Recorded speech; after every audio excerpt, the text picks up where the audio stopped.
Assalamualaikum warahmatullahi wabarakatuh. Ya, apa khabar semua? Okey, baik. Jadi kita sambung lagi pengajian kita pada minggu ni, pembelajaran kita pada minggu ni. Kita sambung dalam bab ibadah. Ibadah unit yang keempat iaitu solat tiang agama. Solat tiang agama. Okey, cuba kita tengok dalam buku teks kita ni. Ada gambar apa tu? Gambar bumi kan yang bulat tu. Okey. Satu dunia di atas muka bumi ni ada orang sedang bersolat di mana-mana. Ada yang solat dalam kapal terbang, ada yang solat dalam kapal, ada yang solat dalam bangunan, ada yang solat dalam hutan, ada yang solat dekat tempat saji, kat kutub kan. Okey.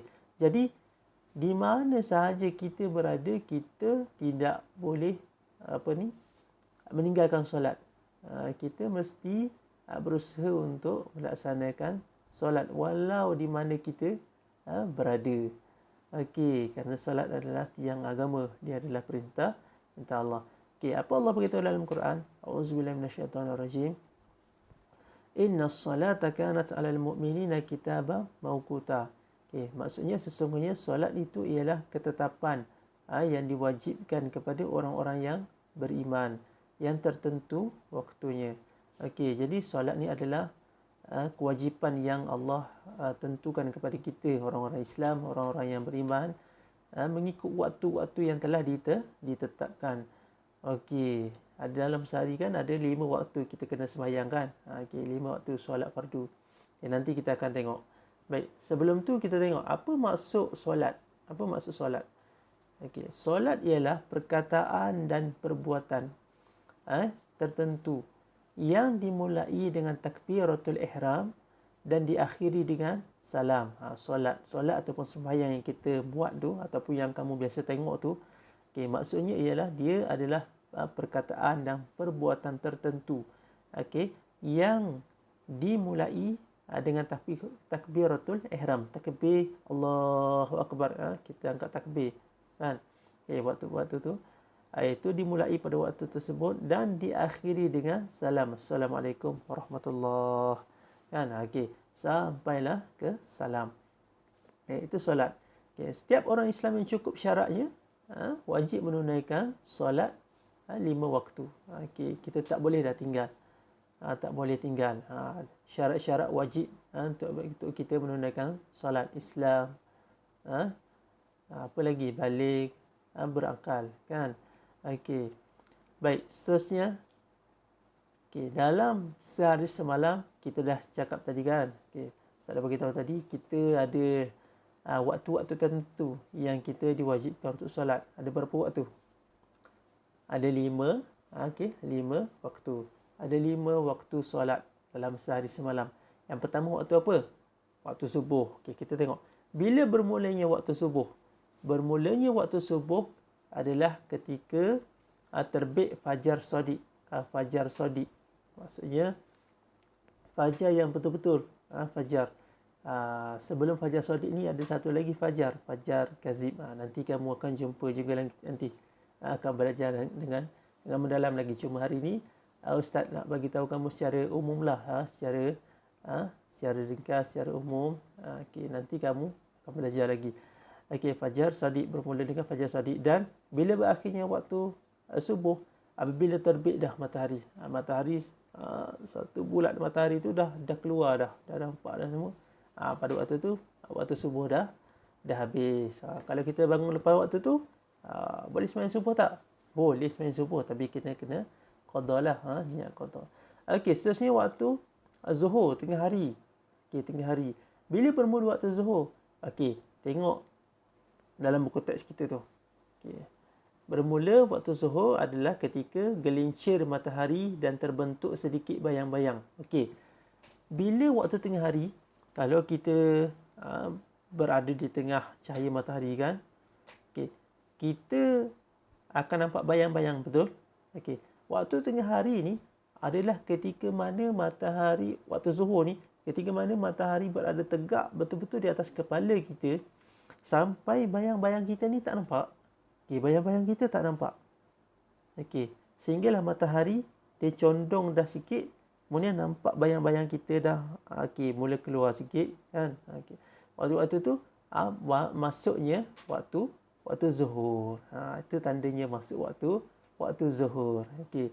Umpamanya kita letak lidi lah ataupun batang kayu dan sebagainya.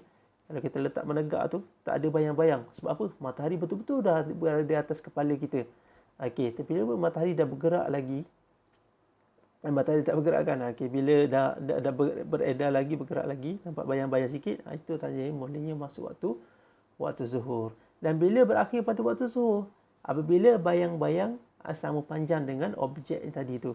Okey, bila contoh kayu yang kita letak batang dan sebagainya, bila keluar bayang-bayang sikit tadi kita kata dah mula masuk waktu zuhur kan.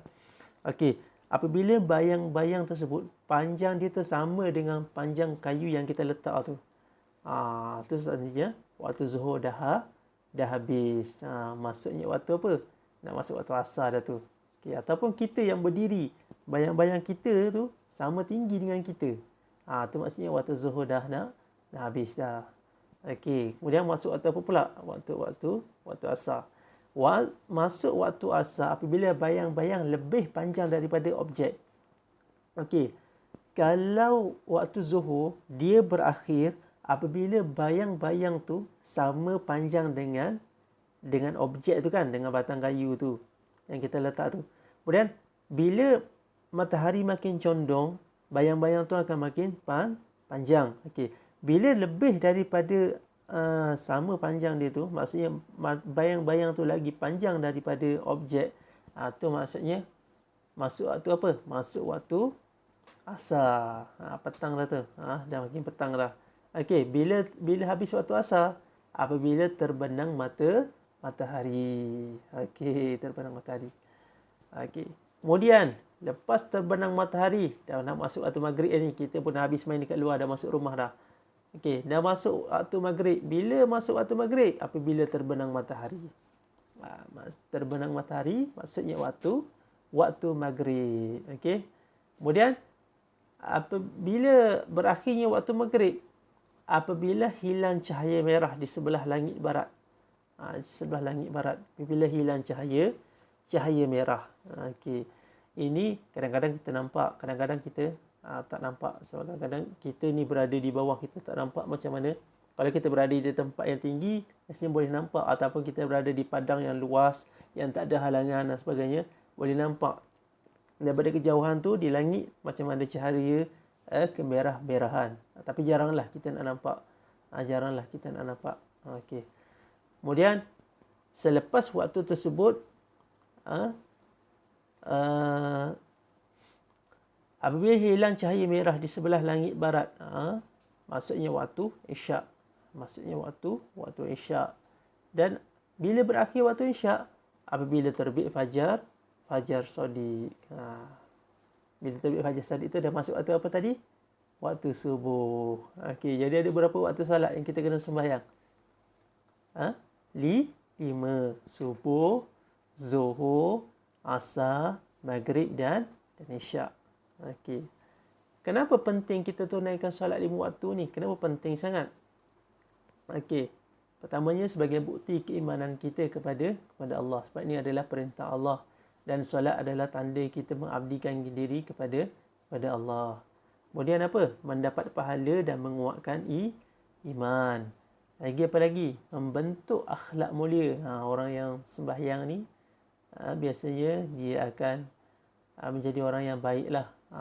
Tetapi kalau dia dah sembahyang, dia masih lagi buat perkara yang tak elok, maksudnya sembahyang dia tu ada perkara yang tak betul lagi lah. Maksudnya tak sempurna lagi. Okey, kemudian menghapuskan dosa. Solat ni semestinya lah dia akan dapat menghapuskan dosa-dosa kita. Kemudian memperoleh ketenangan. Dengan solat kita akan dapat ketenangan. Kalau kita dalam keadaan yang serabut, stres dan sebagainya, solatlah walaupun 2 rakaat, dia akan memberikan kita keterangan. Okey, kemudian mendisiplinkan diri. Macam mana nak disiplin? Sebab solat ni ada waktu-waktu dia. Jadi kita secara tidak langsung akan dapat disiplinkan diri kita. Oh okey, nak main petang boleh, tapi waktu lepas asar. Lepas asar baru boleh main. Sebab apa? adalah lepas solat asar. Maksudnya ada disiplin dia. Okey, lepas sebelum terbenam dah nak waktu maghrib ni dah nak masuk. Okey, sebelum tu kena balik dulu. Dah habis main dah kena balik rumah dah. Nak mandi-mandi siap-siap. Sebab apa? Sebab dah nak maghrib, nak masuk waktu maghrib, nak solat lagi. Okey, jadi kita ada disiplin waktu dekat situ, kan? Okey. Kemudian, apa hukumnya kalau kita tinggalkan sembahyang ni? Okey. Apa hukumnya? Kita tak sembahyang. Sembahyang ni wajib kan? Tapi kalau kita tak buat, apa hukum dia? Okey. Kalau kita sengaja tinggalkan sembahyang dan mempersenda-sendakan sembahyang, maka hukumnya adalah kafir dan wajib bertaubat. Boleh jatuh kafir, dah wajib bertaubat. Ini Ustaz cerita secara umum lah. Kamu tahun 1 benda-benda macam ni mungkin agak mendalam sikit, tapi oleh kerana dia ada dalam buku teks kita, maka Ustaz ceritalah secara umum saja. Nanti kamu akan jumpa lagi bila kamu dah besar nanti. Okey. Kemudian kalau kita tinggal secara sengaja sebab kita malas, maka hukumnya adalah fasik dan wajib bertaubat. Fasik ni tidak terkeluar daripada Islam lagi, cuma dia besarlah, berdosa besar. Okey, kalau dia tak sengaja tinggal sembahyang, umpamanya dia tertidur. Tidur balik sekolah dah tertidur. Tak solat Zuhur lagi, bangun dah masuk waktu asar, tertidur. Dimaafkan.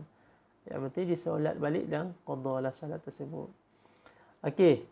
Jadi inilah pelajaran kita pada minggu ni. Jadi saya harap kamu dapat faham, walaupun sedikit sebanyak ada yang sedikit sukar mungkin untuk kamu fahami. Saya harap kamu dapat fahamlah. Okey, nanti jangan lupa jawab soalan yang Ustaz bagi. InsyaAllah kita jumpa lagi minggu depan. Okey, minggu depan tak ada. Minggu depan kita cuti. Minggu depan minggu satu lagi.